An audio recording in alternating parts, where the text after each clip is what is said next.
और एक बात बताऊं आपको मैं, ये हनुमान जी महाराज है ना, इन्होंने गदा हाथ में लेकर के, बढ़िया विकराल रूप बना करके, पर्वत आदि हाथ में लेकर के हम सब लोगों को एक बहकावे में रखा है। किस बहकावे में? कि मैं ऐसा ही हूं, मुझे ऐसे ही मान के भजो। हम सबको वह रूप दिखा करके चुपचाप भीतर बैठ करके अत्यंत वाष्प वारी परिपूर्ण लोचनम, श्री राम कहते हुए निरंतर उसी भाव में निमग्न होकर के बस, अरे सहचरी हैं। आपको पता है श्री चारुशिला जी, श्री हनुमान जी का सखी स्वरूप है चारुशिला जी का। कथा आती है कि सूर्य उदय से सूर्य अस्त तक श्री हनुमान जी महाराज राम जी के पास ही रहते हैं, एक मिनट के लिए नहीं छोड़ते, बल्कि चरणों को गोद में लेके बैठते हैं। सभा, राम जी की सभा में भी जो कुछ भी होता है, हनुमान जी महाराज ऐसे ही बैठे रहते हैं, चरण नहीं छोड़ते राम जी के, किसी को छूने भी नहीं देते। मेरा ये अधिकार है बस। और बोले इसमें आप भले स्वार्थी मानो मुझे, पर ये चरण मैं नहीं छोड़ूंगा। लेकिन जैसे ही सूर्य अस्ताचल को जाते हैं, हनुमान जी महाराज की घबराहट शुरू हो जाती है। अब सूर्य अस्त हो जाएगा, राम जी कनक भवन में चले जाएंगे, अंतःपुर में चले जाएंगे, वहां सखियां मुझको जाने नहीं देती। अंतःपुर में निज निवास में तो केवल सीता जी और सब सखियों का प्रवेश है, वहां हनुमान जी नहीं जाते। तो हनुमान जी कनक भवन के द्वार तक जाते हैं तो बाहर ही चंपक लता आदि सखियां रोक देती हैं। हनुमान जी बस बस बस, अब यहां से राघव जी का हाथ हमें दे दो। तो फिर अंतःपुर कनक भवन की अंदर की लीला में चंपक लता जी लेकर के श्री राम जी को भीतर जाती हैं। और श्री हनुमान जी द्वार पर खड़े खड़े इतना रोते हैं, इतना रोते हैं। क्यों? अब मैं रात भर कैसे रहूं, बिना राघव जी को देखे मैं कैसे समय निकालूं। रात भर द्वार पे बैठे बैठे रोते हैं और दिन भर तो राम राम बजते हैं और पूरी रात सूर्य नारायण का भजन करते हैं। हे गुरुदेव भगवान, इतना समय क्यों लगा रहे हो? आप जल्दी प्रकट हो जाइए ना, जल्दी उदित हो जाइए। आप उदित होंगे तभी मेरे रघुवर बाहर आएंगे। सुबह सुबह जैसे सूर्योदय हुआ, राघव जी बाहर आए, देखा आंखें लाल हैं हनुमान जी की, इतना रोए हैं पूरी रात। राघव जी ने तुरंत हृदय से लगा, क्या हुआ, आप इतना रोए क्यों रात को? बोले प्रभु इसका कोई उपाय बताइए, मैं नहीं रह पाता हूं आपके बिना। मुझे रात भर इतनी बेचैनी होती है कि मुझे रात्रि की निशा, ये चंद्रमा प्रिय नहीं लगते, मैं नहीं रह पाऊंगा। मेरे लिए सोना उचित, मैं सोने के लिए नहीं आया हूं, मैं खाने पीने उठने बैठने के लिए नहीं आया, मैं केवल आपको निहारने के लिए आया हूं, आपको सुनने के लिए आया हूं। ये रात्रि का काल मुझसे सहा नहीं जाता, कृपा करके मुझे कुछ अनुभव कराइए, मैं रात में कैसे आपके साथ रहूं। तब राघव जी बोले, देखो हम गृहस्थाश्रम में हैं और गृहस्थाश्रम में कुछ अधिकार गृहिणी के होते हैं, उसमें सारे अधिकार मेरे नहीं हैं। हम पूरे दिन सबको बांट देते हैं, व्यक्ति का स्वभाव है वो दिन को बांटता है, रात्रि को अपनों के लिए रखता है। आप हमसे कहोगे महाराज जी मिलना है, तो हम क्या कहेंगे? आज 2 बजे आ जाना, चलो 5 बजे आ जाना।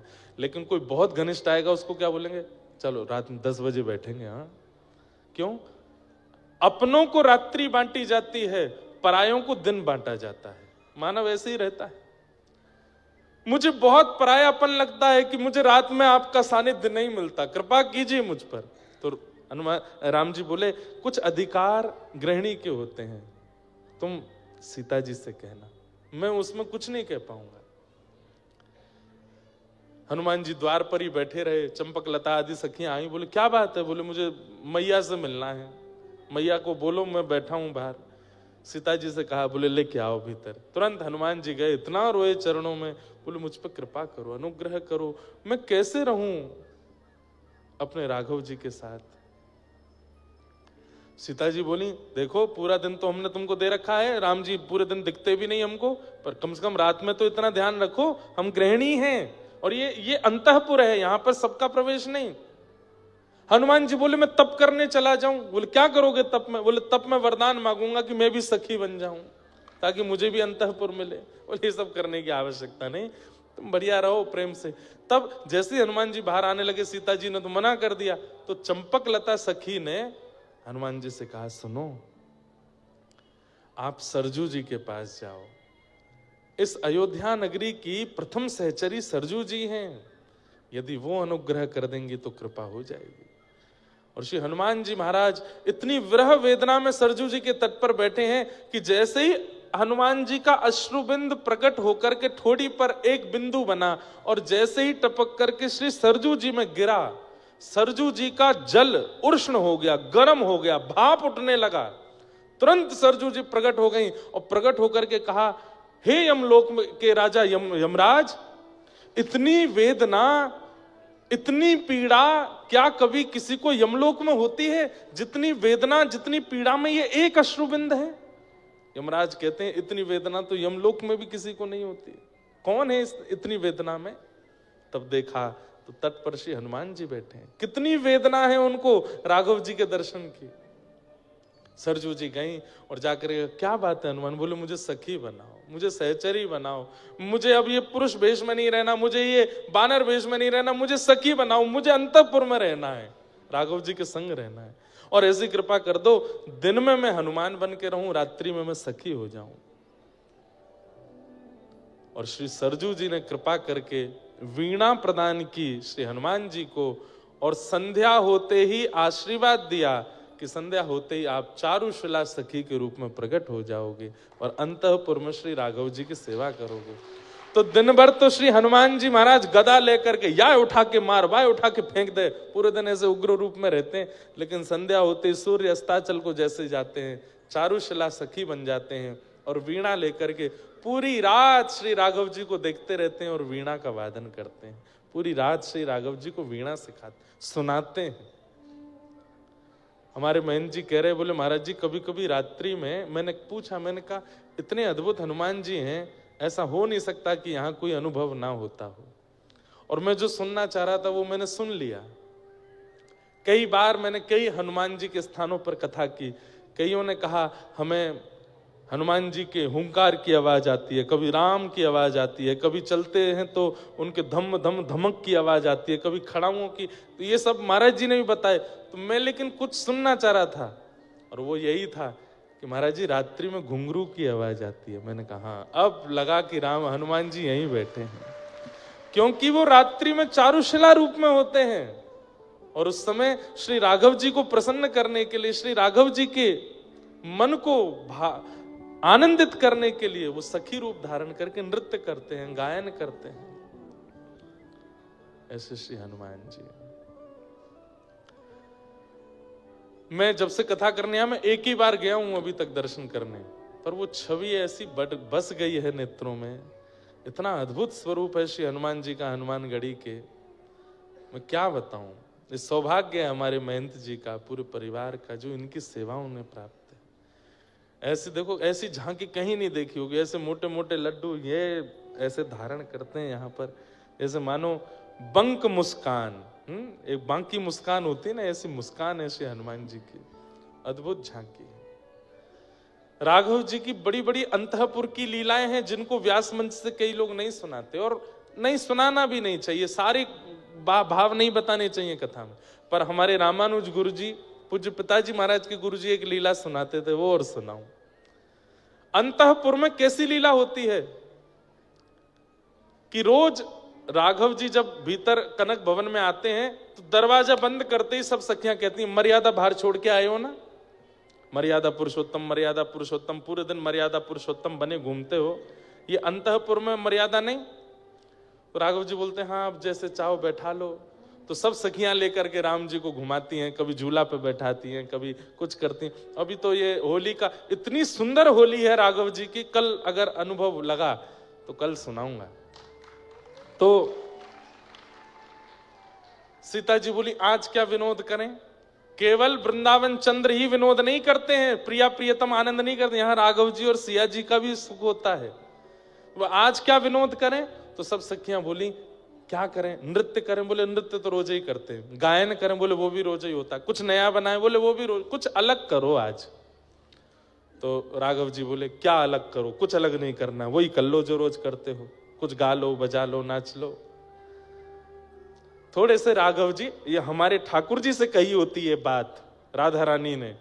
ठाकुर जी तो 50 प्रकार के नियम बताए, ये कर लो, ये कर लो, ऐसे कर लो। लेकिन राघव जी कहीं ना कहीं थोड़े से अंतरंग भाव में रहते हैं इतने में ही सिया जी के मन में आई, बोले हाँ एक युक्ति है। बोले क्या? आज आप लहंगा पहनो, चुनरी पहनो, आंखन में काजल लगाओ, होठन पे लालिमा लगाओ, गले में गहने पहनो, सारे केस खोल करके यहाँ सिंदूर डालो और हमारा रूप बना के हमारा अभिनय आप करो और हमें लाओ, धनुष बाण दो, अपनी पीतांबरी दो, सिर पर मुकुट धारण कराओ, हम केस खोल करके आज हम राघव जी का अभिनय करेंगे और आप सीता जी का। राम जी बोले ये सब नहीं करना, कुछ नहीं करना, हम ही रहने दो, तुम ही रहो। सीता जी बोली करना पड़ेगा, ये अंतःपुर है, ये आपकी सभा नहीं है कि वहां सभा में जाकर के आपकी बात मानी जाएगी, ये कनक भवन है, यहाँ हमारी बात मानी जाएगी। राघव जी बोले तो ये क्या तरीका है कि हम कुंडल उंडल पहन करके, आंखन में काजल लगा के, लहंगा बढ़िया पहन के घूमे? बोले कोई बात नहीं, एक विनोद होगा, सखियों को सुख मिलेगा।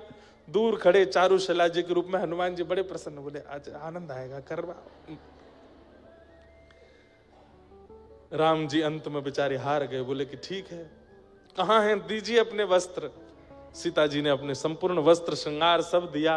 बोले मैं करूं श्रृंगार? बोले नहीं नहीं, आप भीतर नहीं आओगी, मैं खुद कर लूंगा। चारुशिला जी बोली मुझे दे दीजिए अधिकार। हनुमान जी वो राघव जी को लेकर के भीतर गए, लहंगा पहनाया, ऊपर चुनरी ओढ़ाई, आंखन में काजल लगायो। बार बार हनुमान जी के नेत्र सजल हो जाते हैं कि ये सुख तो है जो मुझे बाहर नहीं मिल रहा था, वो अब अंतःपुर में मिल रहा है। और वहां चंपक लता सखी लेकर के गई हैं श्री सिया जी को, और वहां राघव जी का रूप, आहा, नव कंज लोचन कंज मुख कर कंज पद कंजारुण, अद्भुत रूप धारण किया। अब आज कैसा दर्शन हो रहा है? बोले राम जी हो गए गोरे गोरे और सीता जी हो गई हैं सांवली सी। क्यों? श्री राघव जी सीता जी के रूप में और सीता जी श्री राम जी के रूप में। जैसे ही राम जी के रूप में सीता जी निकल करके आई, सब सखियां देख करके आहा बलैया लेने लगी, कितने सुंदर लग रहे हैं, कितने सुंदर लग रहे हैं, तरण तोड़ने लगी, राई नौन करने लगी, इतने सुंदर लग रहे हैं, आज गोरे राम हुए हैं। अब सब प्रतीक्षा कर रहे हैं सिया जी कब आवेंगी। आहा, तभी नूपुरों की छम छम छम आवाज आने लगी। आहा, जैसे ही सिया जी के रूप में श्री राघव जी आए, सखीन की तो दूर की बात, राम रूप में श्री सीता जी ही मूर्छित हो गई देख करके। इतने सुंदर लग रहे हैं, इतने मनमोहक लग रहे हैं। जैसे तैसे होश में आई, होश में आकर के बोली सुनिए एक काम। बोले क्या? आज से जब तक पृथ्वी पर हम हैं, कनक भवन के अंदर आप ऐसे ही रहोगे, अब हमें ऐसे ही देखना है। राम जी बोले ये सब नहीं चलेगा, हमें आज बना लिया है, फिर कल से। वो कितने सुंदर लग रहे हैं। सखियों से कहा तुम सब जाओ, ये रूप देखूंगी तो केवल अकेली मैं। इतने सुंदर राम जी लग रहे हैं। सीता जी कभी बलैया लेती हैं, कभी आंखों का काजल लगाती हैं राम जी को, कभी राई नौन करती हैं, आरती उतारती हैं। इतने सुंदर लग रहे हैं श्री राघव जी। लेकिन एक विडंबना, क्या? वशिष्ठ मुनि जो यदुकुल के, रघुकुल के आचार्य हैं, वो पूरे दिन तो गुरु रूप में रहते हैं, लेकिन वो जानते हैं कि राघव जी साक्षात भगवान हैं, सीता जी साक्षात लक्ष्मी हैं। तो पूरे दिन तो वो गुरु रूप में रहते हैं, आशीर्वाद देते रहते हैं राम जी को। लेकिन संध्या होते ही वो सरजू जी के तट पर अपनी कुटिया में जाते हैं और तुरंत गुरु रूप त्याग करके एक साधक बन जाते हैं और श्री राघव जी के चरणों में बारंबार प्रणाम कर, मानसी सेवा करते हैं। राघव जी को चित्त में बुला के उनको प्रणाम करते हैं। लेकिन हैं भी तो वशिष्ठ मुनि। अब वशिष्ठ मुनि जैसे ही सरजू जी के तट पर बैठे, नेत्र बंद करके हृदय में राघव जी को प्रणाम करने के लिए जैसे ही उनका आवाहन किया, तो क्या देखते हैं?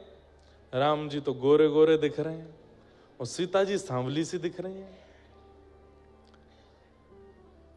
वशिष्ठ मुनि बोले ये क्या हो रहा है चित्त में? ये राम जी गोरे कैसे हो गए? ये श्याम वर्ण के ठाकुर जी गोरे क्यों दिख रहे हैं?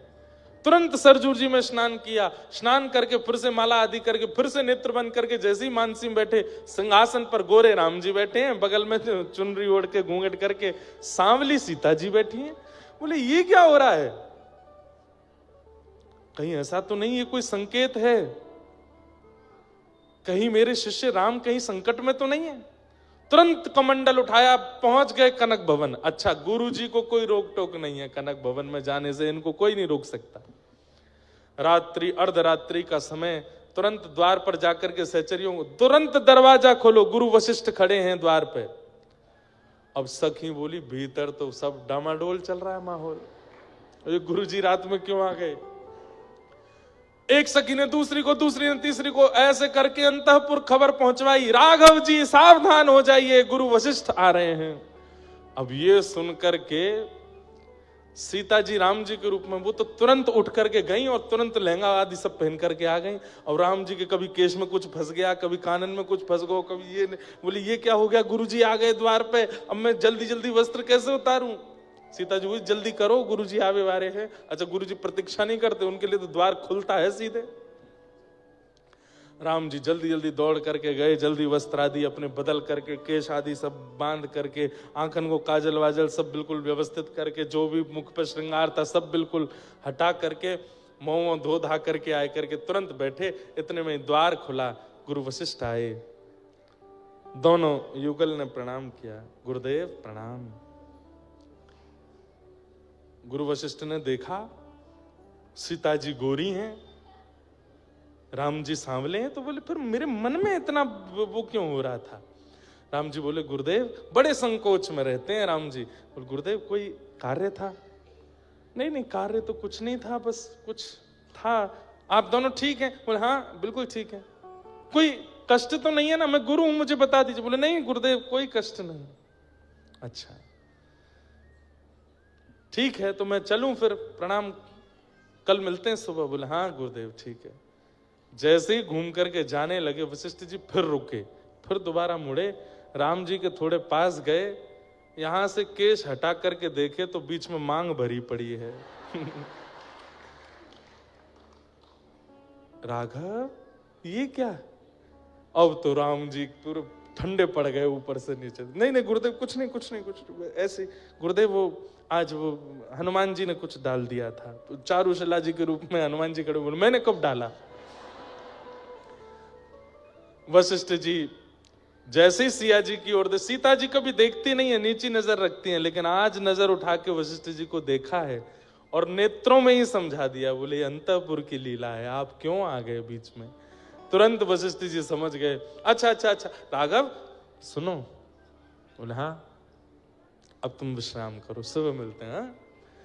वशिष्ठ जी तो गए, राम जी इतने संकोच में चद्दर लई और श्रृंगार घर में जाके ओढ़ करके बैठ गए। 3 दिन तक ऐसे ही बैठे रहे, ना किसी से मिले ना किसी से, इतने संकोच में आ गए। बोले गुरु जी ने मुझे इस रूप में देख लिया। यहाँ पे दशरथ जी मनाने आए, कौशल्या मैया मनाने आई, केकई मनाने आई, सब मनाने के लिए आ गए, लेकिन राम जी माने नहीं। तब पूछा, बोले क्या हुआ था। बोले गुरु जी जब से आके गए तब से ऐसे ही हैं। तो फिर गुरु वशिष्ठ जी से कहा कि आप जाके राम जी से, तो फिर पुनः गुरु वशिष्ठ जब आए, हल्ला हुआ गुरु वशिष्ठ आ रहे हैं। राम जी ने फिर चद्दर हटाई, फिर बाहर आ गए। गुरु वशिष्ठ आके बोले क्या बात है, आप 2 दिन से चद्दर में रजाई में घुसे क्यों बैठे हो, इतना संकोच क्यों। नहीं गुरुदेव कुछ नहीं। कान के पास जाके वशिष्ठ ऋषि बोले हम सब जानते हैं ये अंतःपुर की लीला, हम किसी से नहीं कहेंगे, आप बिल्कुल निश्चिंत रहो, किसी को नहीं बताएंगे। अब गुरु वशिष्ठ ने कितनी छुपाई बात कि आज हम मंच से आपको सुना रहे हैं। आज पूरी दुनिया सुन रही है, तो सोच लो गुरु वशिष्ठ ने कितनी छुपाई होगी। लेकिन श्री हनुमान जी महाराज, ये बंधुओं ये बड़ी अंतरंग लीलाएं हैं ठाकुर जी की। हमारे पूज्य पिताजी के गुरुदेव श्री रामानुज गुरु जी इस कथा को सुनाते थे। आज पता नहीं क्यों श्री हनुमान जी सुबह से ही ऐसे रस में भीगे भीगे से दिख रहे हैं, तो ये सब भाव प्रकट कराए हैं। अनंत बलवंत श्री हनुमान जी महाराज।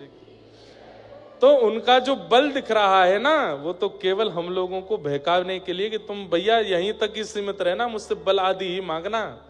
वास्तव में श्री हनुमान जी से तो प्रेम लक्षणा भक्ति मांगो, क्योंकि अंतःकरण में तो वही रस है, वही प्रेम है, वही भाव है श्री हनुमान जी के। अब मेरे को कथाएं तो इतनी याद आ जाती हैं। कृष्ण लीला में जो वंशी है ना, कल्याण अंक में मैंने पढ़ा था, वो श्री हनुमान जी महाराज हैं, हनुमान जी ही हैं। राम जी ने भरत जी से पूछा कि हनुमान ने हमारी इतनी सहायता करी कि हमें ऋण जैसा लगता है अपने ऊपर, उसके ऋण से हम कैसे ऋण हों। तब भरत जी महाराज बोले, अब ये इसका उत्तर मुझ पे तो नहीं है। तब बोले, तुम जब संशय में आते हो तो क्या करते हो? बोले, मेरे पास तो आपकी पादुका है, मैं आपकी पादुकाओं से संशय का समाधान पूछता हूं। तो राम जी ने अपनी ही पादुकाओं से पूछा, आपने 14 वर्ष तक अयोध्या का पालन किया है, आप हमसे पूर्ववर्ती राजा हैं दोनों, हमारी शंका का समाधान करो, श्री हनुमान जी महाराज के ऋण से ऋण कैसे हुआ जाए। तब प्रभु श्री राम जी की पादुकाओं ने आज्ञा करके कहा कि महाराज एक ही तरीका है। बोले, क्या?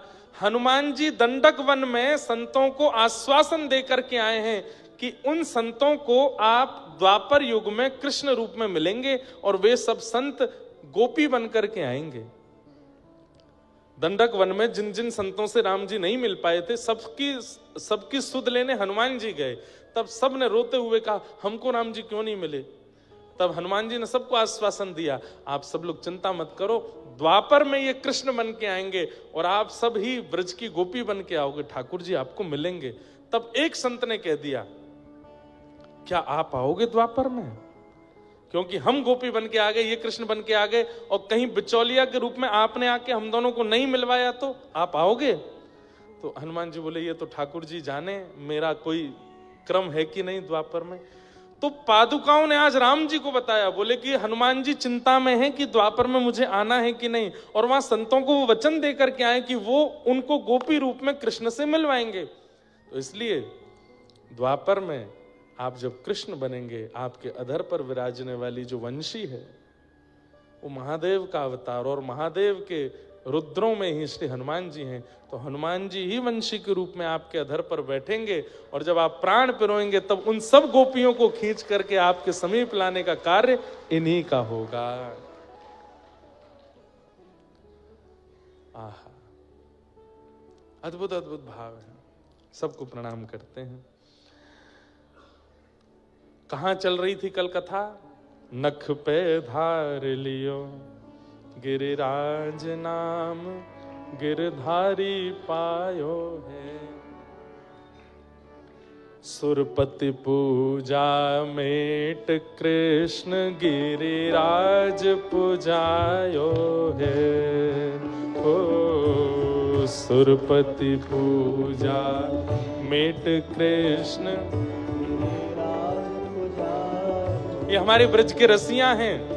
अभी होली के दिन चल रहे हैं, केवल होली में रसिया नहीं गवते, सारी लीला रसिया में है। ये रसिया है, गाइए हमारे साथ। सुरपति पूजा मेट कृष्ण, गिरिराज पुजायो है। सुरपति पूजा मेट कृष्ण, गिरिराज पुजायो। ओ 1.25 लाख मण सामग्री को भोग लगायो है। 1.25 लाख मण सामग्री को भोग लगायो। हे नख पे धार लियो गिरिराज नाम, गिरधारी पायो है। नख पे धार लियो गिरिराज नाम, हे नख पे धार लियो गिरिराज नाम, गिरधारी पायो है। नख पे धार लियो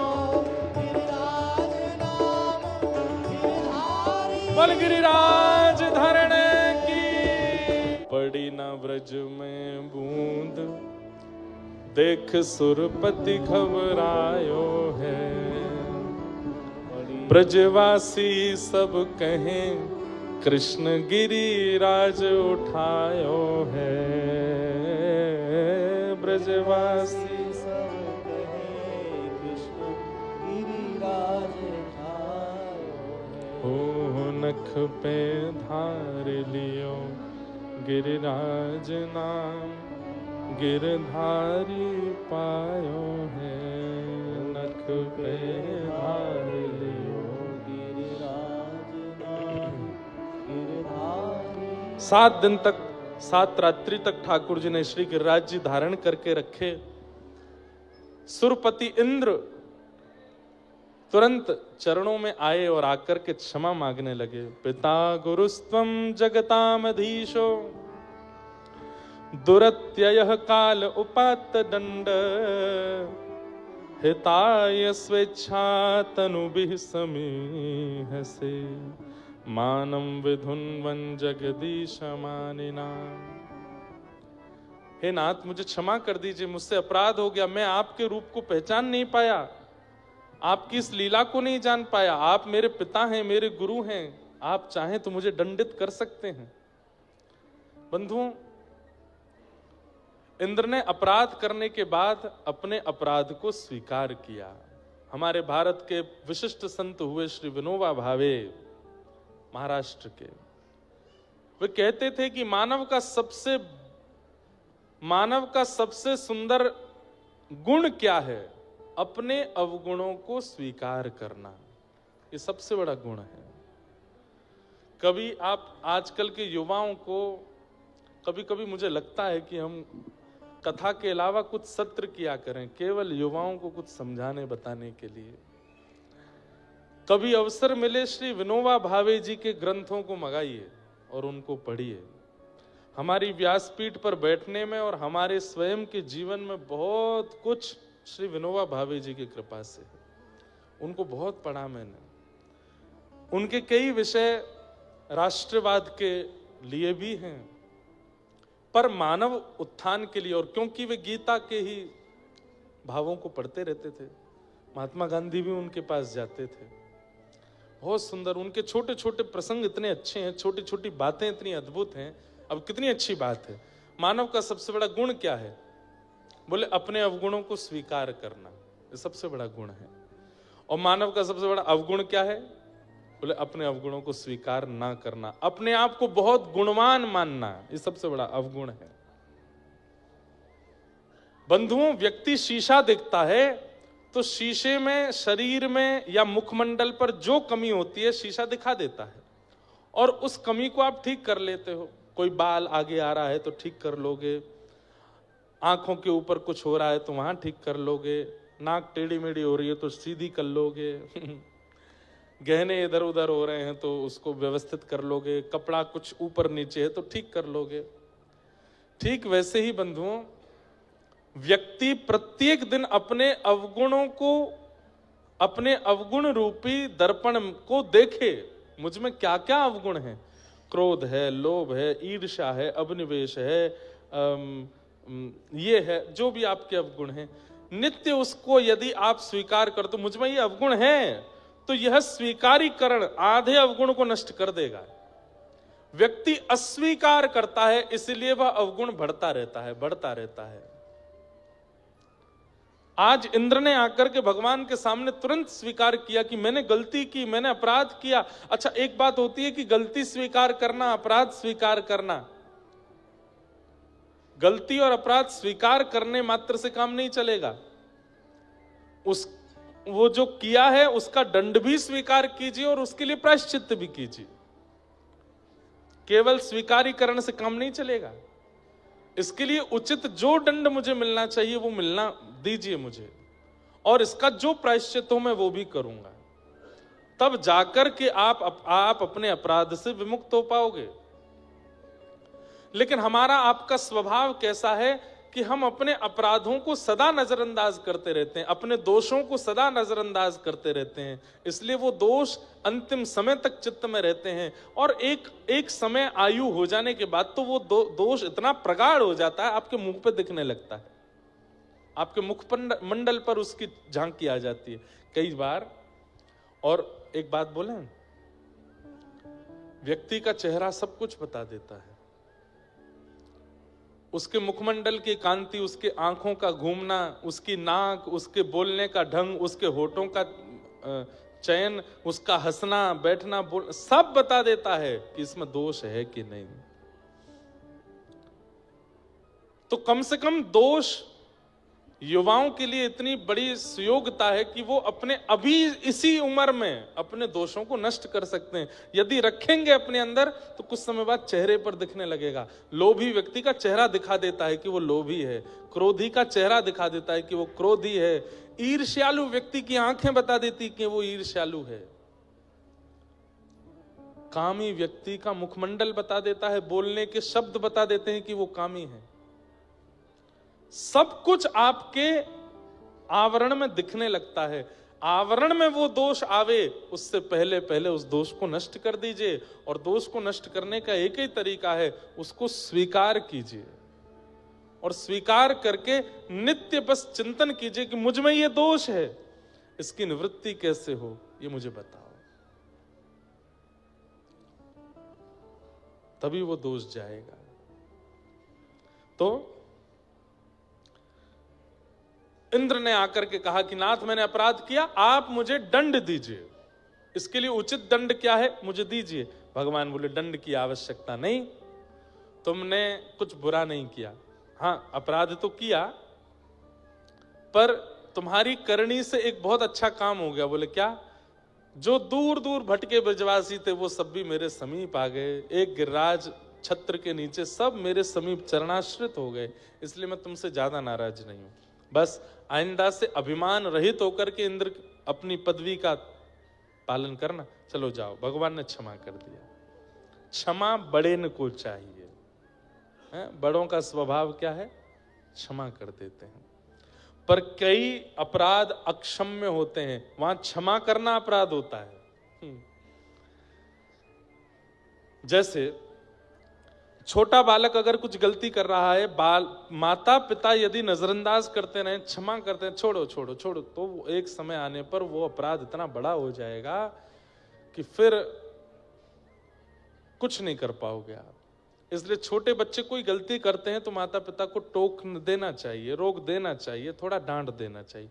शास्त्र आज्ञा करते हैं, लालयत 5 वर्षाणि 10 वर्षाणि ताड़येत प्राप्ते तु 16 वर्षे पुत्रम मित्र वदाचरेत। 5 वर्ष तक बालकों को डांटना नहीं चाहिए, लेकिन जैसे ही बालक 6 वर्ष का हो जाए तो फिर 15 वर्ष तक ज्यादा लाड़ प्यार नहीं करना चाहिए। लेकिन जैसे ही बालक 16 वर्ष का हो जाए तो उसके साथ मित्रता कर लेनी चाहिए। आप पिता हो, माँ हो, ताऊजी हो, ताईजी हो, चाचा हो, चाची हो, ये भुला करके उसके प्रति मित्र भाव रखो। आजकल के युवा क्या करते हैं? जो बात माता पिता को भी नहीं बता सकते वो अपने मित्र को बता देते हैं। मित्र में ऐसी कौन सी चिंबक है, उससे कह देते हैं। और घर में जिनके संग रहे, जिन्होंने पाल पोस के बड़ा, उनको नहीं बताते। क्यों? क्योंकि उन लोगों ने इतना अधिकार नहीं दे रखा, उन लोगों ने इतने दायरे बना दिए कि वो बालक उस तक पहुंचने में घबराता है, वो मित्र के साथ में बैठ जाता है, बता देता है। इसलिए हमारे शास्त्रों ने कहा कि 16 वर्ष के बाद बालकों के साथ तेजी से पेश मत आइए, उनके साथ मित्रता कर लीजिए और उनके सबसे अच्छे मित्र आप बन जाइए, ताकि वो आपसे कुछ ना छुपावें, सब कह दें। और यदि वो कोई बात कह भी दें और ऐसी बात कह दें जो अस्वीकार्य हो, जिसको आप स्वीकार नहीं कर सकते, तो उनके सामने रिएक्ट मत कीजिए, पीछे से जाकर के उसका कुछ तोड़ ढूंढिए।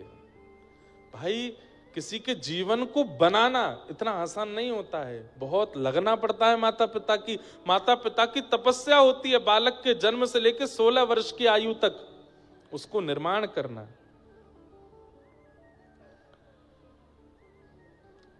आप लोगों को अगर अनुकूलता लगे तो जो बीच में बैठे हैं, इधर बैठे उधर, थोड़े थोड़े नेक आगे खिसक आओ, नेक आगे आ जाओ तो थोड़े जगह बन जाएगी।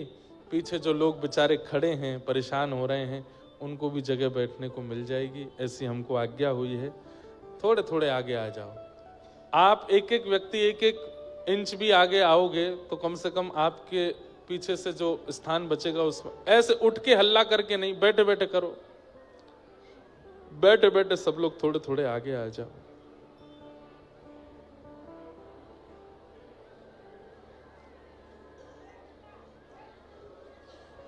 बिना हल्ला किए तो उठेंगे ही नहीं। क्या बताएं महाराज, जल्दी से बैठ जाओ, बैठा दो लोगों को। और कईयों को तो अवसर मिला, दो चारों को कूद काद के आगे आ गए हैं। बैठ जाओ, बैठ जाओ।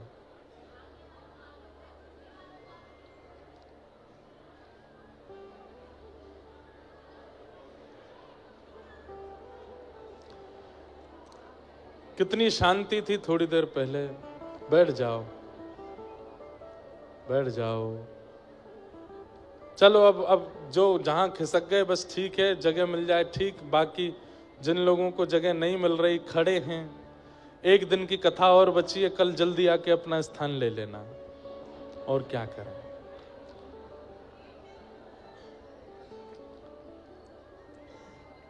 कहां थे हम? इंद्र भगवान की स्तुति गा रहे, भगवान की स्तुति गाई, भगवान ने क्षमा कर दिया। तत्पश्चात एकादशी व्रत की कथा बताई गई, एकादशी व्रत के नियम बताए गए। बंधुओं, वैष्णवों की 3 निष्ठा है, नाम निष्ठा, तुलसी निष्ठा और एकादशी निष्ठा। अगर इन 3 निष्ठाओं में से एक निष्ठा भी आपके अंदर है तो आप वैष्णव हो। कौन कौन सी निष्ठा? नाम निष्ठा। ठाकुर जी के नाम के प्रति इतनी उत्सुकता कि बस नाम गाने सदा रुचि, उसमें रुचि रहती है। जरा कहीं कीर्तन शुरू हो जाए तुरंत मन लग जाता है। नाम निष्ठा, नित्य नाम जपते रहते हैं, मन में चित्त में। कई लोग काउंटर लगा के रखते हैं, उसमें जपते रहते हैं, नाम करते रहते हैं। नाम निष्ठा वैष्णव की पहली निष्ठा है। दूसरा वैष्णव का रूप क्या है? तुलसी निष्ठा। अपने गले में तुलसी माला धारण करे, अपने अंग पर तुलसी का स्पर्श होना अनिवार्य है। जिस बिना तुलसी को पधराए ठाकुर जी जल भी पान नहीं करते, हम लोगों का अंतिम समय आएगा तो बिना तुलसी के ठाकुर जी हमको कैसे स्वीकार करें? इसलिए अंतिम समय कभी भी आ सकता है, तुलसी पहनो। और एक बात बताएं, वृंदावन जाइएगा अब की बार, और ये वाली जो तुलसी है, तुलसी भी है, इसमें भक्तमाल जी हैं मध्य में। अगर ये धारण कर सको तो ये धारण करो। इसमें सब भक्तों के नाम हैं और ये सदा आपके चित्त में विराजते हैं। श्री नाभा गोस्वामी जी के सुंदर भक्तमाल भाव में इसकी बड़ी निष्ठा बताई गई कि जो भक्तमाल अपने चित्त में धारण करता है, अंतिम समय जब उसका आता है, अंतिम काल जब उसका आता है, प्राण निकलने का समय जब आता है, तो जितने भक्त हैं ठाकुर जी के, ध्रुव जी से लेके प्रहलाद जी तक, मीराबाई से लेके सूरदास तक, कुम्मन दास से लेके और नरसिंह मेहता तक, सब प्रकट हो जाते हैं और प्रकट होकर के उस वैष्णव को निकुंज में लेकर के जाते हैं। अगर भक्तमाल जी अंतिम समय पर आपके चित्त से स्पर्शित हैं तो। लेकिन इनको धारण करने के बाद कम से कम भक्ष मदिरा सेवन, अशुद्ध आचरण, उनसे बचना पड़ेगा। क्योंकि इनको धारण करने के बाद अगर कुछ अनर्गल खाया पिया तो फिर दंड और लगेगा, अपराध और लगेगा। तो बस वो आपको करना है। बाकी इनको धारण कर लो, डाएं डाएं डोलो खूब मस्त। जब प्राण निकलेंगे इनमें से सब भक्त प्रकट हो जाएंगे। और भक्त, ठाकुर जी नहीं आ पाए तो क्या हुआ, भक्त आ जाएंगे। अरे भाई, कहीं पर एंट्री करनी है, हम पे वहां का पास नहीं है या अधिकार, तो वहां जो आपका मित्र है उससे मित्रता कर लो। वो मित्र आपको बिना पास के एंटर करा ले जाएगा अंदर, आगे आगे जाके बैठा देगा। ठीक वैसे ही निकुंज में हमारी एंट्री नहीं है, पर हम अगर किसी भक्त को रिझा लें, सूरदास जी को मनाते चलो, मीराबाई को मनाते चलो, नरसिंह मेहता को मनाते चलो, कुम्मन दास को, अपने जीवन में एक भक्त को आश्रय अपने चित्त में विराजमान, उनको भी मनाते चलिए। राधा वल्लभ जी प्रिय लगते हैं तो फिर चित्त में एक भक्त को भी बैठाओ, राधा वल्लभ जी के दर्शन करो और फिर चित्त के उस भक्त को भी मनाओ। बोले हमारी तो योग्यता नहीं इनके चरण मिले, आप प्रसन्न रहना, आप अंतिम समय में कृपा करके हमको ले चलना है इनके पास। आहा, तो भक्तमाल जी धारण करो, कंठी धारण करो, तुलसी धारण करो। और तीसरी निष्ठा होती है वैष्णव की एकादशी निष्ठा। वो एकादशी के दिन अन्न का सेवन नहीं करता। लेकिन हमारी कई परंपराएं हैं वहां पर एकादशी नहीं होती, जैसे जगन्नाथपुरी में एकादशी नहीं है। इसका मतलब क्या है आपको बताऊं? बहुत गुप्त बात बता रहे हैं, ध्यान से पाते हैं और सबको भी भात पवाते हैं। और उस दिन अगर कोई जगन्नाथपुरी में एकादशी के दिन भात नहीं पाता, महाप्रसाद नहीं पाता, तो उसको दंड और लगता है। लेकिन एकादशी है और आप जगन्नाथपुरी में हो तो आप होटल में नहीं खा सकते, आप बाहर की रसोइयों में नहीं खा सकते, वहां तो आपको व्रत का ही खाना पड़ेगा। आप केवल और केवल मंदिर का प्रसाद पा सकते हो, उसमें कोई दोष नहीं। और केवल जगन्नाथपुरी नहीं, हमारी बात ध्यान से सुनना। आप घर पे बैठे हैं, एकादशी है, और उसी समय कोई बद्री विशाल भगवान का प्रसाद लेकर के आ गया, कोई श्री रंगनाथ भगवान का खीरांग लेकर के आ गया।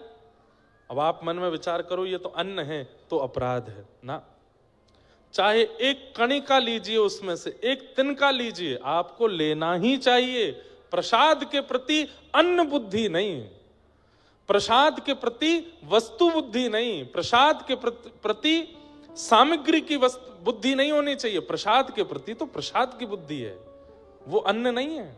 आप उसको अन्न समझ के पाओगे तो फिर प्रसाद के प्रति अपराध बन जाएगा। चैतन्य महाप्रभु कहते हैं प्रसाद क्या है, बोले महाप्रसाद है गोविंदे, वो तो साक्षात गोविंद हैं। अगर एकादशी भी है और उस दिन कोई अन्न की बनी सामग्री मंदिर की प्रसाद के घर पे आ जाए, पूरी मत पाओ, थोड़ा सा उसमें से लेके मुख में ले लो, प्रसाद का सम्मान करो। तो गुप्त बात यह है कि महाप्रभु जगन्नाथ जी साल भर की समस्त एकादशियों में महाप्रसाद पाते हैं। लेकिन जैसे ही स्नान पूर्णिमा आती है, स्नान पूर्णिमा के बाद 15 दिन जो मंदिर बंद रहता है रथ यात्रा तक, उतने दिन महाप्रभु जगन्नाथ जी अन्न सेवन नहीं करते। तो इसका मतलब क्या है, साल भर की सबरी एकादशी एक बार में कर लेते हैं जगन्नाथ जी, सबरी एकादशी कर लेते हैं। तो इसका मतलब क्या है, यदि आप एकादशी जगन्नाथपुरी में करके आए हैं तो वहां महाप्रसाद पाइए, जो एकादशी करते हैं उनके लिए बात है। लेकिन जैसे ही लौट करके आप वापस अपने नगर स्थान पर आ जाते हैं, तो अगली एकादशी जब आवे तो उस एकादशी पर एक नहीं 2 व्रत कीजिए। कैसे, एक तो अन्न का व्रत हो गया, दूसरा मौन व्रत हो गया, मौन भी कीजिए, मौन भी रहिए, एकादशी के दिन बोलना नहीं है, और सूर्यास्त तक मौन रहिए। ये 2 व्रत ये तभी कर सकते हो आप, ये 2 स्थिति में किया जा सकता है। वैसे कोई आवश्यकता नहीं है इसकी। जगन्नाथपुरी में महाप्रसाद पाए तो वो एकादशी ही मानी जाती है, पर फिर भी कई लोगों के मन में बहम होता है, हमने अन्न पाया, ये पाया। पहली बात तो अन्न बुद्धि नहीं, महाप्रसाद पाया। दूसरी बात, आपकी बहुत निष्ठा है कि नहीं हमने एकादशी एक नहीं हो पाई, हमसे व्रत नहीं कर पाए, तो अगली एकादशी पर 2 एकादशी करो, अन्न की भी व्रत करो, मौन का भी व्रत करो। या फिर ये नियम आप तब पालन कर सकते हो जब एकादशी आपकी पूर्व की कोई छूट जाए, जैसे यात्रा में होने के कारण, घर में कोई घटना हो गई उसके कारण, या फिर घर में कोई ऐसी बात थी, या कुछ आप अस्वस्थ थे, हॉस्पिटलाइज्ड थे, या कुछ भी था जिसके कारण आपकी एकादशी छूटी, तो अगली एकादशी पर उसकी भरपाई करो। अब जैसे मान लो आपकी 3-4 एकादशी छूट गई, तो 3-4 एकादशियों में अन्न व्रत और मौन व्रत दोनों करो, ताकि उसकी पूर्व की छूटी हुईयों की भी भरपाई होगी। पर एकादशी करनी चाहिए। श्री तुकाराम जी महाराज, नहीं श्री नामदेव जी महाराज एकादशी के प्रति इतनी निष्ठा रखते थे, वो स्वयं तो पाते ही नहीं थे, और किसी को खाते हुए देखते थे तो जाके दंडवत चरणों में गिर जाते, बोले तेरे हाथ जोड़ू भैया, आज एकादशी अन्न मत पाओ, अन्न मत पाओ। क्यों? एकादशी के दिन अन्न में पाप का निवास होता है। अच्छा, अब ये थोड़ी इस बात को समझिएगा, उससे होता क्या है, एकादशी के दिन अन्न खाने से पाप लगता नहीं है, तो आप पूर्व में गंगा स्नान करके जिस पाप को नष्ट करके आ चुके हैं गंगा में, वो पाप पुनर्जागृत हो जाता है एकादशी के दिन अन्न खाने से। पूर्व के किए हुए पाप जो प्रायश्चित्तों से, नदी स्नान से, देवलोक भ्रमण से, ब्राह्मणों के आशीर्वाद से जो नष्ट हो चुके हैं, एकादशी के दिन अन्न सेवन करने से वो पुनर्जागृत हो जाते हैं। तो क्या करें, नहीं पाना चाहिए, अन्न नहीं पाना चाहिए। तो श्री नामदेव जी महाराज किसी को एकादशी स्वयं भी करते थे, किसी को खाने भी नहीं देते थे। और तो और एकादशी के दिन नामदेव जी अपने मोहल्ले में डोलते थे, घरों में जाके खिड़की खोल खोल के देखते थे कोई अन्न तो नहीं खा रहा। तो वो सब लोग कहते तुम्हारा क्या बिगड़ रहा, हम खा रहे हैं, हमारा मन, हमें नहीं रखनी एकादशी। तो द्वार पे बैठ के रोने लग जाते नामदेव जी, बोले आज आज अन्न मत खाओ, आज एकादशी है, आज मत खाओ। तो इतनी उनकी एकादशी के प्रति निष्ठा कि एक दिन भगवान बोले मैं परीक्षा लाऊं या की। और श्री विट्ठल भगवान, पांडुरंग भगवान एक ब्राह्मण का रूप धारण करके आए और पूरे नगर में रोते हुए घूम रहे हैं, अरे मैं बहुत भूखा हूं, मैं बहुत प्यासा हूं, मुझे कोई अन्न पवाओ, मैं 4 दिन से यात्रा पर हूं, मुझे बहुत तेज भूख लगी है। सिर पर त्रिपुंड देख करके, शिखा देख करके, धोती देख करके, जनेऊ देख करके भान तो हो गया था कि ब्राह्मण है। नामदेव जी के द्वार पर जाके ही गिरे भगवान। नामदेव जी बोले अरे अरे विप्रदेव आए, विप्र पत्नी से कहा उठाओ उठाओ उठाओ, क्या कहिए भगवान क्या। बोले मुझे अन्न खिला दो, मुझे बहुत भूख लगी है, मैं प्यासा, भूखा प्यासा हूं, मुझे 4 दिन से कुछ नहीं मिला है, पवा दीजिए कुछ, अगर मुझे अन्न नहीं मिला तो मेरे प्राण चले जाएंगे। नामदेव जी महाराज बोले आज तो एकादशी है, आज मैं अन्न नहीं खवा सकता। देवी भीतर प्रसाद के केला रखे हैं, सेब रखे हैं, लेके आओ। नहीं नहीं नहीं, फल नहीं खाना है, मुझे तो अन्न ही खाना है। भगवान आज एकादशी है। अरे एकादशी तुम्हें दिखता नहीं, मेरे प्राण पखेरु उड़ जाएंगे यदि मुझे अन्न नहीं मिला तो। मैं कितना जर्जर हो गया, मेरे हाथ पांव कांप रहे हैं, मेरी नसें सूख रही हैं, मेरा रक्त संचार रुक रहा है, मुझे अन्न की आवश्यकता है, मेरे प्राण निकल जाएंगे। नामदेव जी महाराज बोले अन्न तो नहीं मिलेगा। बोले मेरे प्राण जाएंगे तो भी नहीं। बोले ठीक, अच्छी बात है, वैकुंठ मिलेगा एकादशी आज, प्राण चले भी गए तो सीधे भगवत धाम जाओगे।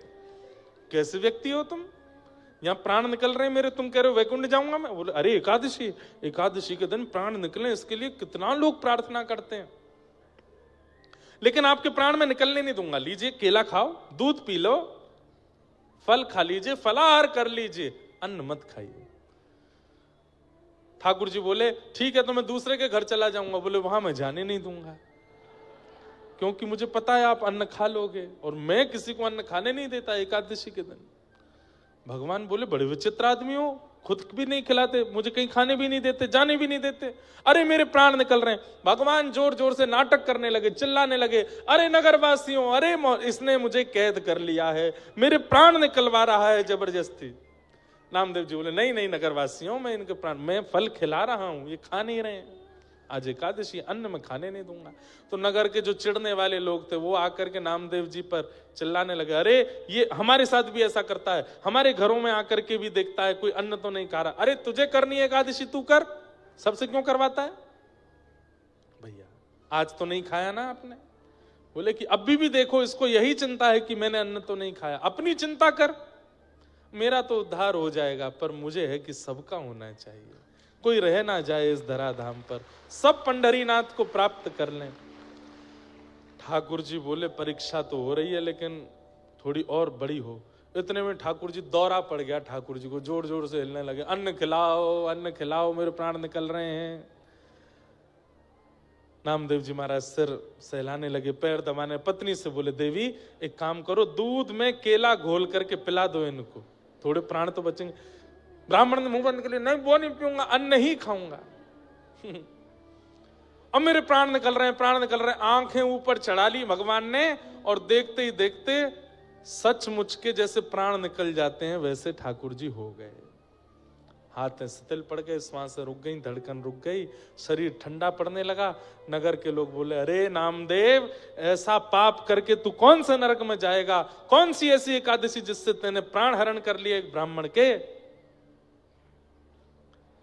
नामदेव जी महाराज पत्नी से बोले देवी हमारी निष्ठा के कारण किसी के प्राण गए हैं, ये अकेले नहीं जाएंगे, इनकी चिता में हम लोग जीवित प्रवेश करेंगे, हम भी इनके साथ जाएंगे, हम नहीं रहेंगे, हमारी वजह से प्राण गए। अपने घर में ही चिता बनाई, उनका शव रखा, एक शव की तरफ पत्नी पति और सब बच्चों को भी बैठा लिया, और अग्नि हाथ में लेकर के नीचे चिता में अग्नि प्रज्वलित कर ली, हाथ जोड़ के बैठ गए, हे पंडरीनाथ मैंने एकादशी नियम तोड़ा नहीं, पर मैं किसी को देखता भी नहीं अन्न खाते हुए, इसलिए इन विप्र के प्राण गए, इसलिए मैं अपने प्राणों की आहुति इनके साथ दे रहा हूं। सब नगर के लोग देखते रहे, अग्नि जैसे ही प्रज्वलित हुई, ताप जैसे ही उस शव को लगा, उस शव थोड़ी, वो तो भगवान थे। ठाकुर जी कमर में गर्मी से लगी, इतने में ठाकुर जी उठ के बैठ गए, शंख चक्र गदा पद्म धारण चतुर्भुज रूप में प्रकट हो गए। चिता के अंदर से नामदेव जी को, पत्नी को, सबको बाहर निकाला, हृदय से लगा लिया। अरे मेरे नामा, मैं तो परीक्षा लेने आया था तेरी, और तुम उस परीक्षा में सफल हुए। तुम्हारी निष्ठा देखने आया था, कैसी निष्ठा मेरी एकादशी के प्रति। और ये दृश्य देख करके सब नगर वासियों ने भी प्रण ले लिया कि भैया अब हम भी एकादशी करेंगे। जब एकादशी से ठाकुर जी की इतनी प्रसन्नता है तो हम क्यों ना हो। बंधुओं, मैं अपने उद्धार के लिए जब कोई काम करता हूं ना, ठाकुर जी इतने खुश होते हैं, इतने खुश होते हैं। आप अपने उद्धार के लिए जब क्रिया करते हो, ठाकुर जी कहते हैं सोने का छत्र मत चढ़ाओ, पोशाक मत चढ़ाओ, इत्र मत चढ़ाओ, दान दक्षिणा पेटी में मत चढ़ाओ, पर अपने कल्याण उद्धार के लिए तुम क्रिया करो। मुझसे ज्यादा प्रसन्न कोई नहीं होता। ठाकुर जी कहते हैं मुझे इतनी खुशी होती है जब व्यक्ति अपने उद्धार के लिए क्रिया करता है। एकादशी व्रत जब व्यक्ति करता है, उत्साह के साथ करता है, उस दिन ठाकुर जी इतने प्रसन्न होते हैं, हमें देख करके रीझते हैं ठाकुर जी। और यदि वो प्रसन्न हमारी एक क्रिया से होते हैं तो हम क्यों ना करें उन्हें प्रसन्न। अरे संसार में रहने वाले प्रेमी जन एक दूसरे के लिए कितना त्याग करते हैं। क्या हम ठाकुर जी के लिए 15 दिन में आने वाली एक एकादशी में अन्न त्याग नहीं कर सकते? करिए, और बड़ी निष्ठा के साथ इसको करिए।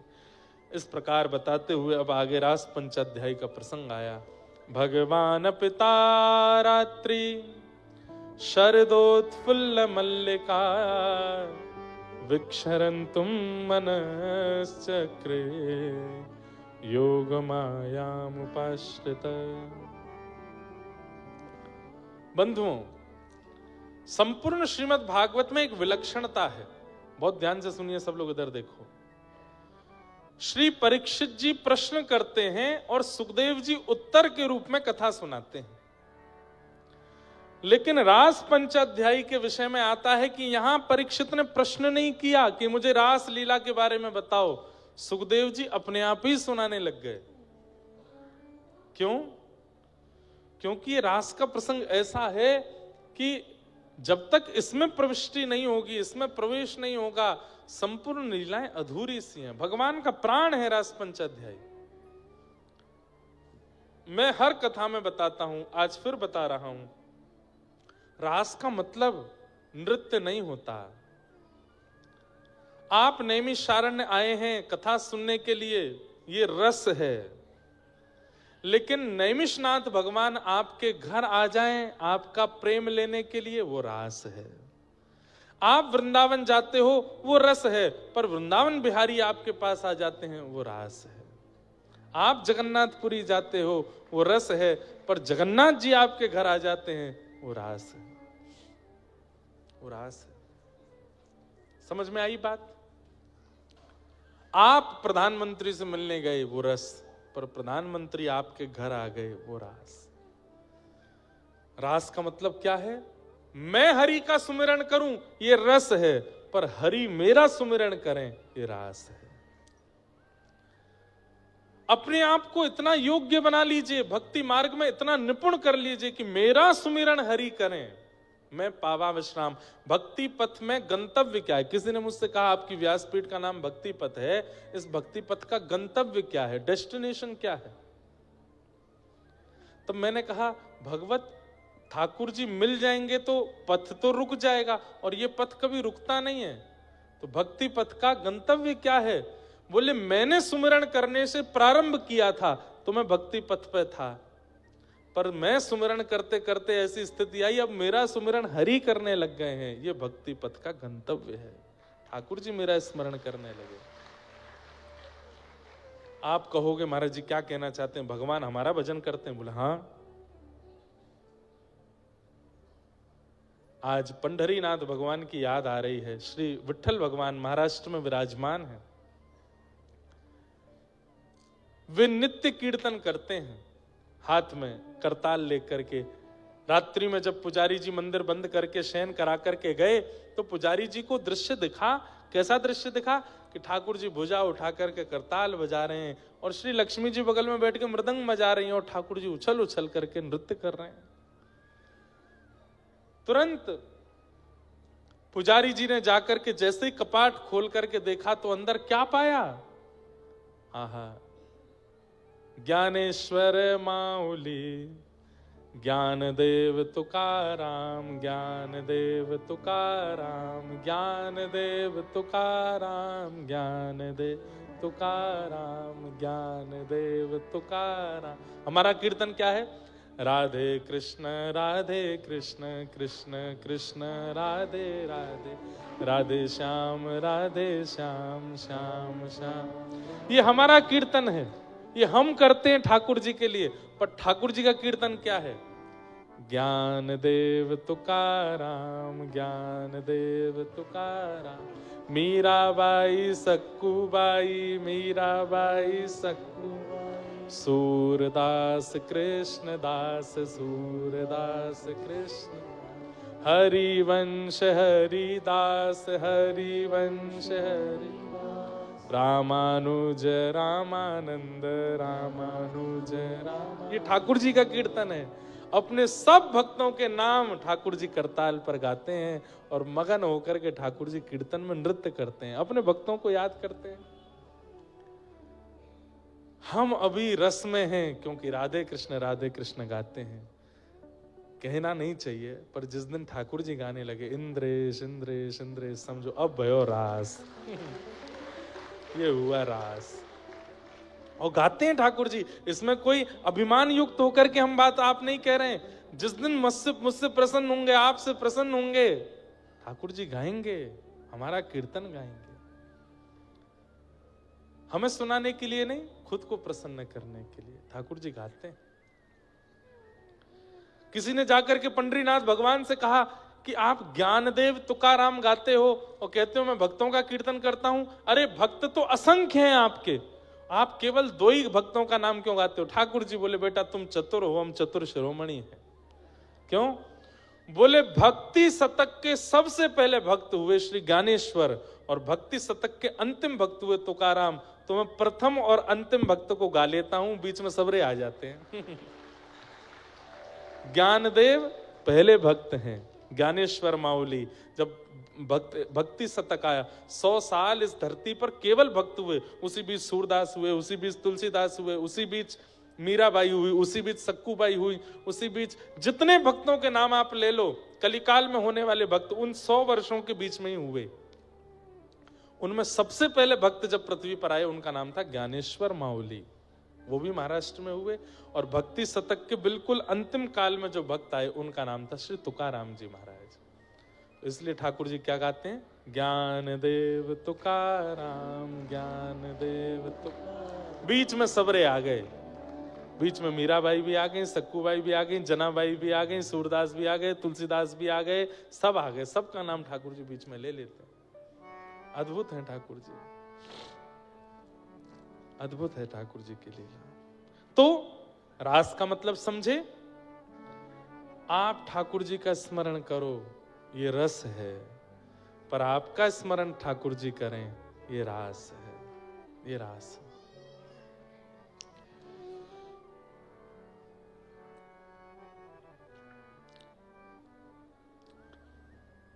रास पूर्णिमा का दिन आया, शरद पूर्णिमा का दिन आया और जैसी पूर्णिमा का चंद्रमा प्रकट हुआ, गोपियों के चित्त में हलचल होने लगी। क्यों?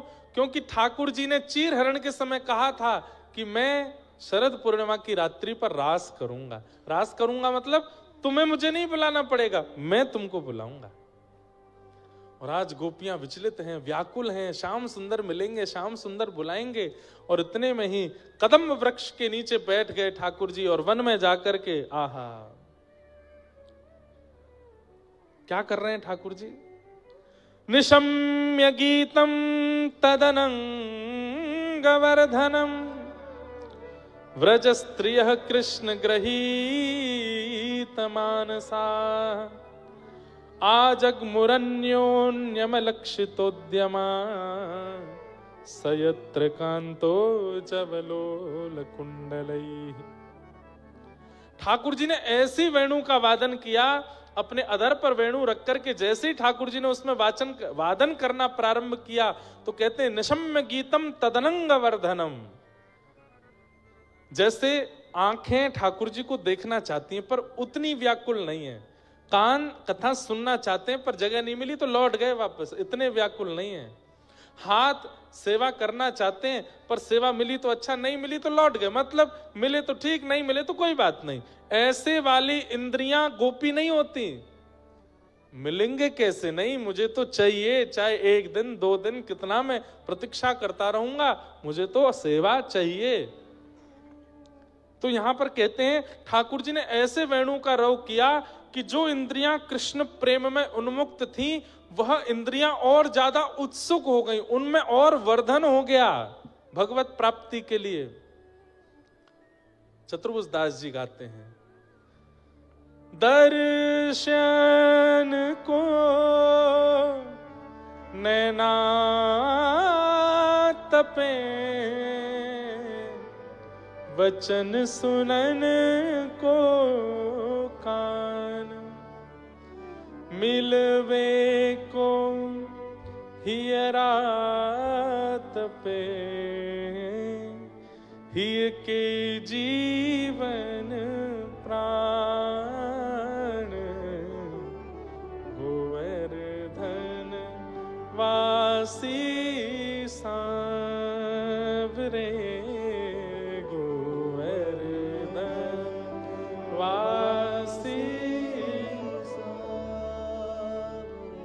लाल तुम बिन रयो न जाए रे, गोवर्धन वासी।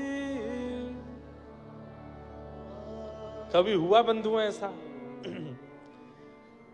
वृंदावन गए थे लेकिन जैसे लौटने लगे तो गाड़ी में बैठ के रोना आया, वृंदावन से बाहर निकलते समय रोना आया, लेकिन अपने घर तक रोते ही आए और घर पे आने के बाद भी फिर अगले दिन भी रो रहे हैं, दूसरे दिन तीसरे दिन भी रो रहे हैं, चौथे दिन भी रो रहे, महीने तक रोते ही रहे। ऐसा नहीं होता, आज की डेट में तो ऐसा नहीं होता। व्यक्ति 1 आध दिन व्याकुल रहता है पर महीनों महीनों तक व्याकुल रहे, ये आज की स्थिति नहीं है। हाँ होता है व्याकुल, संसार की वस्तु के लिए होता है, वो तब तो 10-10 साल तक व्याकुल रहता है व्यक्ति, नस पस काट के बैठ जाता है अपनी, इतना व्याकुल हो। पर ठाकुर जी के लिए कभी कोई ने नस काटी सुना आपने?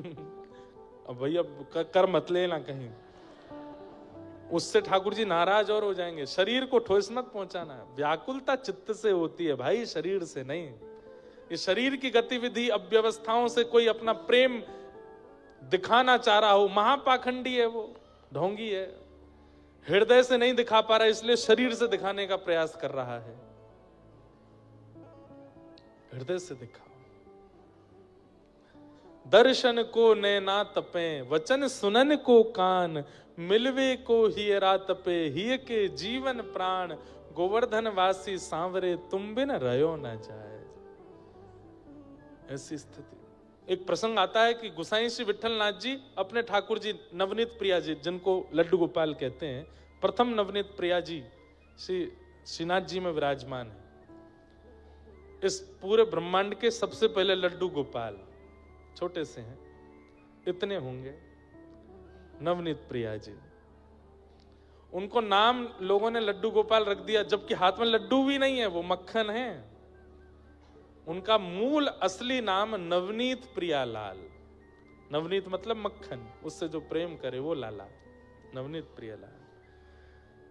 तो सेवा करके गुसाई जी बोले, जय जय, प्रेम से विराजी हूं, भीतरिया बाहरिया सब आपकी सेवा करेंगे, मैंने एक गोकुल तक है के आऊं। ठाकुर जी सिंहासन पर ऐसे बैठे हैं, जैसे ही गुसाई श्री विठल नाथ जी मंदिर से बाहर निकल के गए, नीचे अपने रथ पर बैठे, ऊपर मंदिर की ओर देखा तो क्या पा रहे हैं, नवनीत प्रिया जी अपने सिंहासन से उठ के जंगला पे खड़े होकर के पूछ रहे हैं, जल्दी आ जाइयो, मुझको आपकी बहुत याद आवे, जल्दी आ जाइयो, मेरो मन ना लगे। गुसाई जी देख करके गए ही नहीं, रथ को भेज दिया, बोले कि अपने जय जय को मैं कष्ट नहीं दे सकता। पूछा इतने व्याकुल, इसको कहते हैं रास। ठाकुर जी आपके लिए व्याकुल हो जाएं, आपके लिए उत्सुक हो जाएं। तो गोपियां जैसे ही कानों में वेणु रव पड़ा, सबकी इंद्रियां कृष्ण प्रेम में उत्सुक हो गई, दौड़ने लगी गोपियां कृष्ण मिलन के लिए। जैसी अवस्था में थी, ये भी विचार नहीं किया घर के लोग क्या कहेंगे, मेरा काम अधूरा है, इसको छोड़ के चली जाऊं, पति डांटेगा, सास कुछ कहेगी, न कुछ विचार नहीं किया, निकल पड़े सीधे ठाकुर जी के पास। प्रेम ऐसा ही होता है, इतनी चिंता नहीं की जाती। दौड़ पड़ी गोपियां, और जैसे ही वन में पहुंची, वहां जाकर के देखा श्याम सुंदर मधुर वेणु बजा रहे हैं और सब सामने खड़ी हैं गोपियां। भगवान ने कहा, स्वागतम वो महाभाग प्रियम किम करवाणि व ब्रजस्यानामयम कश्चित् वृता गमन कारणम। आइए आइए आइए, स्वागतम स्वागतम, सब गोपियों का बहुत बहुत स्वागत।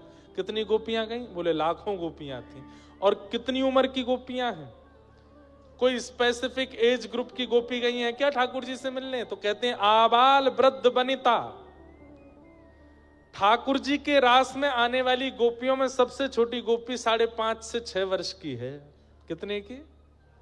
5.5 से 6 वर्ष की। मतलब 2-4 बड़ी गोपी तो गोद में लेके आई हैं वह, और वो भी उतने ही प्रेम में हैं जितने और ये तो सबसे छोटी गोपी हो। सबसे बड़ी गोपी बोले यशोदा मैया की भी पर सास की उम्र की है, बिना दांत की।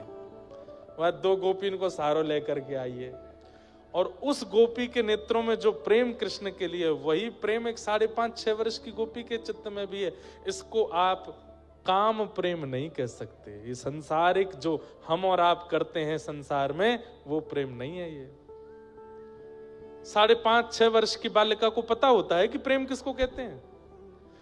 80 वर्ष के बाद बूढ़ी माता जी को कुछ इच्छा होती है क्या मन में कि मैं किसी से प्रेम कर लूं? कभी सुना 90 वर्ष की माता जी को किसी से प्रेम हो गया? नहीं हो सकता। ये संसारिक व्यवहार है। परंतु ठाकुर जी से प्रेम एक 4 वर्ष की बालिका को भी हो जाता है, और 100 वर्ष की अम्मा को भी रहता है। वही तो स्वच्छंद प्रेम है, जहां पर कोई कैटेगराइज्ड प्रेम नहीं है, कोई एज ग्रुप का प्रेम नहीं है। क्यों? क्योंकि वो शारीरिक प्रेम है ही नहीं, वो शरीर की स्थिति है ही नहीं, इसलिए वहां ये सब विचार भी नहीं किए जाते। जो लोग ठाकुर जी की रास लीला को आजकल बहुत विचित्र रूप से देखने लगते हैं, दिखाने लगते हैं, और उसके प्रति ऐसा भाव रखने लगते हैं जब ठाकुर जी कर सकते हैं तो हम क्यों नहीं? अरे ठाकुर जी के रास को पहले देख तो लो, समझ तो लो, वो है कैसा। और रास का मतलब नृत्य नहीं है। मैं पुनः कह रहा हूं, परमात्मा का जीवात्मा के प्रति प्रेम, परमात्मा की जीवात्मा के प्रति करुणा, उसको रास कहते हैं। और कह दूं तो कोई अतिशयोक्ति नहीं, परमात्मा का जीवात्मा के प्रति समर्पण। हमेशा जीवात्मा समर्पित रहता है, पर जिस दिन परमात्मा समर्पित हो जाता है जीवात्मा के लिए, वो रास है। वो रास है। सब गोपियां आई, ठाकुर जी ने देखा तो ठाकुर जी ने कही पहले इनकी परीक्षा ले लूं। और भगवान पतिव्रता नारी का धर्म समझाने, राम राम राम राम, तुमने क्या कर दिया? अपने पति बच्चों को छोड़ के चली आई। तुम्हारी सास ससुर, घर में सब पूरा परिवार भरा सब था, और तुमने सब लोक लाज मर्यादा की बिल्कुल ध्यान नहीं रखा, एक परपुरुष से मिलने चली आई हो। कितना बड़ा अपराध किया तुम लोगों ने। अरे पतिव्रता नारी, सबसे बड़ा व्रत यदि संसार में कोई है तो वो पातिव्रत होता है। बंधुओं, शास्त्र में कहते हैं सूर्य को कोई नहीं रोक सकता, सूर्य उदय होगा ही होगा, लेकिन एकमात्र पतिव्रत करने वाली कन्या नारी में ये सामर्थ्य है कि वो सूर्य को कह दे कि उदय नहीं होना तो सूर्य उदय नहीं होगा। एक स्त्री, एक कथा आती है, एक कन्या थी, वो अपने पति से बहुत प्रेम करती थी, पतिव्रता नारी थी। सब संतों के पास जाकर के उनकी कुशलता बोलती थी। तो एक संत को प्रणाम किया, उसने कहा मां को पुत्री क्या चाहिए? बोले मेरे पति सदा प्रसन्न रहें और मेरे नेत्रों के सामने रहे, इनका कभी मृत्यु मुझे देखनी ना पड़े। मैं पतिव्रता नारी हूं, बस मुझे आशीष दो, ये सदा प्रसन्न रहें। तो संत ने दिव्य दृष्टि से देख के कहा देवी नहीं हो पाएगा। क्यों? कल तुम विधवा हो जाओगी, कल सुबह सूर्य उदय होते ही तुम्हारे पति के प्राण उड़ जाएंगे। कल इसके प्राण चले जाएंगे, मैं त्रिकालदर्शी महात्मा हूं, इतने वर्षों से बैठा हूं तप में। क्या कहा आपने? कल सूर्योदय होते ही मेरे पति के प्राण चले जाएंगे? बोले हाँ।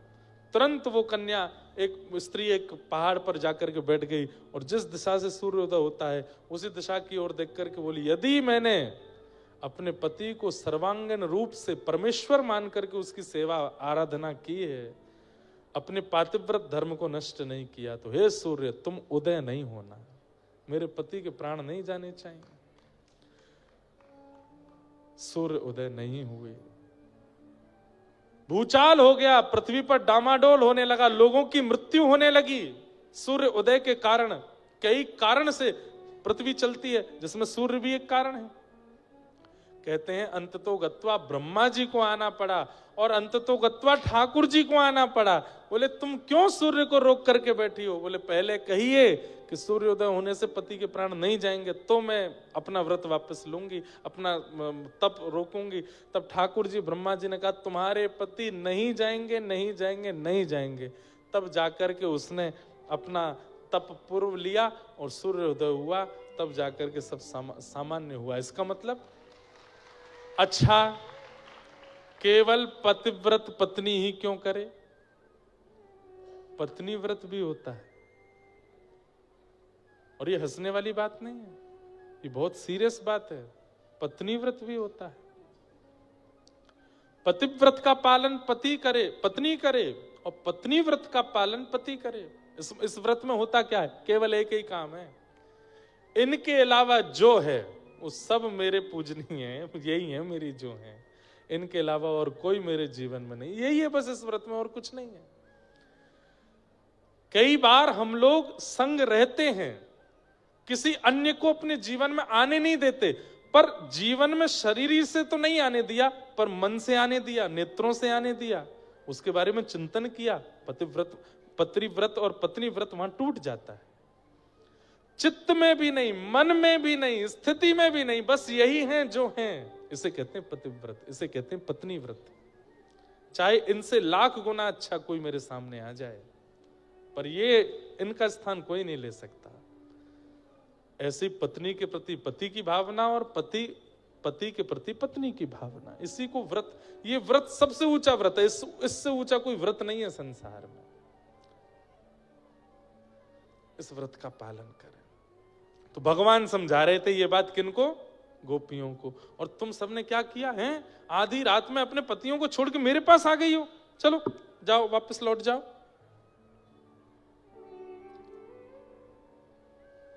गोपियां बोली आपका हो गया हो तो अब हम कुछ कहें? बोले हाँ बोलो। हमारे संत जन वृंदावन के कहते हैं पर ब्रह्म को कोई शांत नहीं कर पाया। पर ब्रह्म ने जो कह दिया वो पत्थर की लकीर है, उसके ऊपर कोई लकीर नहीं खींच पाया, उसके आगे कोई बोल नहीं पाया। एकमात्र यथाव्रज गोपिका नाम, व्रज की गोपियां हैं जिन्होंने पर ब्रह्म को भी चुप कर दिया, शांत कर दिया। चुपचाप सुनो, आप बहुत पतिव्रत बता रहे हो, अब हमारी बात सुनो। बोले क्या? मैवं विभोर्हति भवान गदितुम ऋषंशम संत्यज्य सर्व विषयां स्तव पादमूलम भक्ता भजस्व दुर्वग्रहमात्यजास्मान् देवो यथादि पुरुषो भजते मुमुक्षु। आज मुझे पता नहीं चला समय का, मैंने सोचा कि अभी तो 12:30 हो रहे होंगे, ये तो 12:45 हो गए। अब हमें रुक्मणी विवाह कैसे करेंगे? अब रुक्मणी विवाह तो पिछले कई कथाओं से हम कर ही नहीं पा रहे, रास तक ही पहुंच पाते हैं, तो हम कहते हैं चलो राधा कृष्ण विवाह कर लो, रास में श्री प्रिया प्रियतम मिल लेंगे, वही विवाह हो जाएगा। सुनिए ठाकुर जी, गोपियां क्या कह रही हैं? बोले नाथ आप हमसे कहते हो पतिव्रता धर्म, अरे आप कौन हो? बोले कौन हूं मैं? बोले आप जगतपति हो। हमारे पति, हमारे पतियों के पति, हमारे पतियों के भी जो श्रेष्ठ हैं उनके भी पति, आप जगतपति हो। ये पतिव्रता धर्म सांसारिक पुरुषों में लागू होता है, सांसारिक स्त्रियों में लागू होता है, परमात्मा में थोड़ी लागू होता है। आप तो जगतपति हो। विवाह के पश्चात भी एक पत्नी के दो पति हैं ही, एक वो पति जिसने उसके शरीर से विवाह किया और एक आत्मा का पति परमात्मा। और आज जब आत्मा का प्रति प्रत्यक्ष सामने खड़ा है और इस शरीर में बैठी हुई वो जीव आत्मा उस परमात्मा से मिलने के लिए आ गई, तो आप हमें पतिव्रता नारी का धर्म समझा रहे हो? हे नाथ, एक दृष्टांत सुनिएगा। ठाकुर जी बोले बताओ। बोले एक पत्नी का पति विदेश गया, पत्नी को संग लेकर के नहीं गया। पत्नी बोली मैं कैसे रहूंगी, मैं तो पतिव्रता नारी, पैर छूंगी उसके बाद भोजन करूंगी, आपको पवाऊंगी उसके बाद कुछ पाऊंगी, आपको सुलाऊंगी फिर सोऊंगी। पतिव्रता नारी के तो बड़े नियम हो। पति गया विदेश, अब वो क्या करे? ठाकुर जी बोले क्या हुआ फिर? बोले पति ने अपनी मूर्ति बना के दे दी। बोले लो, जब तक मैं ना आ जाऊं इसकी पूजा करना। अब पति मूर्ति कोई पूजती है, उसी को सुलाती खिलाती। 5 साल बाद असली पति आ गया। अब बताओ क्या करना चाहिए? ठाकुर जी बोले क्या करना चाहिए मतलब? अरे 5 साल से जिस पति को खिलाती पिलाती सुलाती नहलाती है, अब उसके भोजन वो करा रही है और असली पति सामने आ गया है द्वार पर, तो उसको क्या करना चाहिए? इसको भोजन कराना चाहिए, भोजन पूरा कर देना चाहिए, या आधा अधूरा भोजन छोड़ के असली पति को बैठाना चाहिए? क्योंकि 5 साल से जिस पति की सेवा कर रही थी उसकी आधी में सेवा कैसे छोड़ दे? पतिव्रता धर्म नष्ट हो जाएगा। और पतिव्रता धर्म छोड़ करके आधे में भोजन छोड़ के अगर असली पति को न लेने जावे तो भी पतिव्रता धर्म टूट जाएगा। असली तो वही है। बताइए नाथ क्या करना चाहिए? उसको भोजन पूरा मूर्ति वाले को खिलाना चाहिए या द्वार पर खड़े असली को प्रवेश दिलाना चाहिए? ठाकुर जी बोले अरे जब तक असली आया नहीं था तब तक मूर्ति वाला था, उसको खिलाते पिलाते सुलाते थे। अब भली उसने आधी रोटी खाई, असली सामने आ गया तो आधी रोटी में उठ के जाना चाहिए, उसको लेना चाहिए, उसको बुलाना चाहिए। गोपियां बोली वही बात, वो सब तो मूर्ति वाले पति हैं, इतने दिन से उनकी सेवा कर रही थी। अब जब पता चल गया कि असली पति नंद नंदन कृष्ण ही हैं, ये सामने हमारे खड़े हैं, और अगर हम उन्हें छोड़ करके आपके पास आ गए हैं तो हमने क्या अपराध किया, हमें बताओ। स्तब्ध हो गए, मौन हो गए। जिनकी जीव पर शब्द नृत्य करता है, आज ढूंढे से नहीं पता चल रहा कि उसका उत्तर क्या दूं मैं। चुपचाप बैठे ठाकुर जी। बोले सिर मत हिलाओ, उत्तर दो। और आपको सुनिए, हम जिद्दी वाली प्रेमी नहीं है बंधुओं, बहुत अच्छा है ये भाव, सुनिएगा।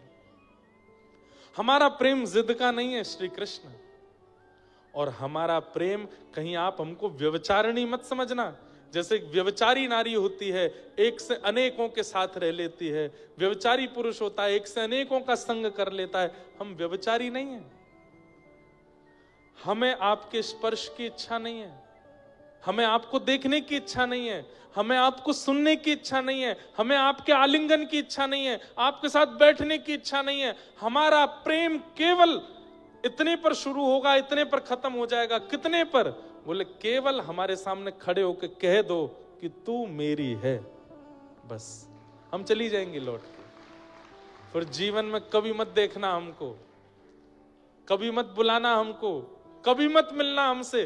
पूरा जीवन केवल इसी बात को ध्यान करके मैं व्यतीत कर दूंगी कि आपने कहा था कि आप मेरी हो। हमारा प्रेम केवल इतना है नाथ।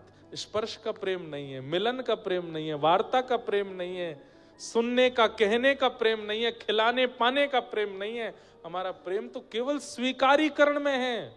आप बस हमें स्वीकार करके छोड़ दो, कह दो कि आपने स्वीकार किया, और फिर भले ही हमको आप अपने पैरों तले रौंद दो, हम कभी शिकायत नहीं करेंगे। ऐसा प्रेम हो सकता है? भगवान ने अब रास विहार करना शुरू किया।